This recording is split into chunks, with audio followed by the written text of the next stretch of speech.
Welcome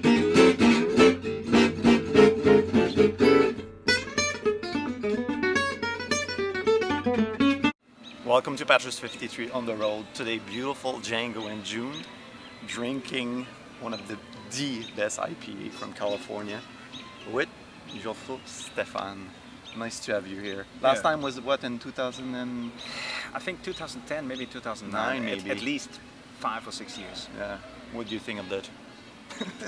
It's great, because when I was here at Django in June, it was already great, but I think there were like 70, 80 people who want to take lessons a week, and I think we have like 250 now, so 3 times as much.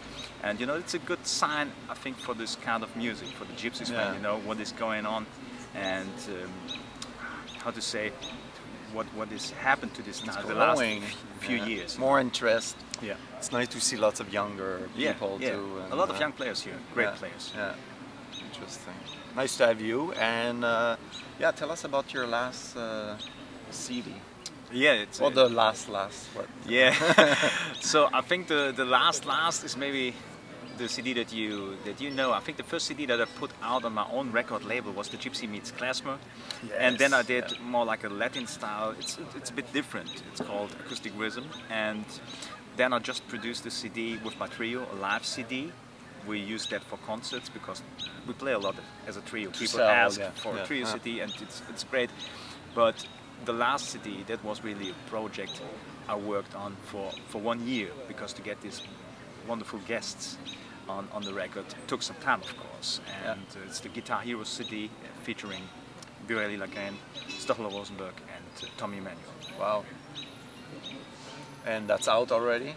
It's out. I think it came out at the end of April, so I think you can buy it, of course, as a download on Amazon or in my download shop. And the physical CD, that's often a problem. You get them in Germany, maybe in Europe, but I think that's a bit harder in America. I'm not sure, maybe at Django Books there will be a few. How was to play with Birelli and Stockello? And yeah, it was great, you know. And what is interesting, often people ask me, so you recorded with Tommy and Birelli and Stockello, who was the best? You know, we're talking about this. I hate all that stuff, because there is not the best, you know. Every one of them was special in the studio, and you know.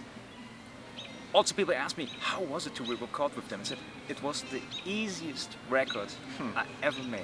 Interesting. Because we had so much fun in the studio, enjoying ourselves, playing together. It was like a, let's say, like a big jam session with great musicians, and all 3, you know. They are great players, they're great musicians, all 3 of them have a great sense of humor, and so it was a lot of fun to record. And I wouldn't say, or couldn't say, it was better with him or better with, you know. Just different. Yeah, it was different. It was great to record with all of them. Cool. And you were mentioning most of the take was the first take, the good one, huh? Yeah, I think I talked with Birelli about it. We recorded a few songs, but we ended mostly with the first take, that we want to take the first take. And I think I also have in mind that Django was a friend of the first take, and Birelli also said, you know, normally if you do a second take or a third take, sometimes you try to repeat yourself. The good ideas you want to take from the first take, but you want to do it better. But you can't do it better, and you know, you can't even repeat the idea that you had already on the first take. So I think maybe 80% of the CD is like first takes. Interesting. Nice to have you. Nice to see you again. Yeah, thank you very much. It was a long time, and like I always say, keep drinking good beer sometime, you know, not just wine, and keep playing this beautiful music.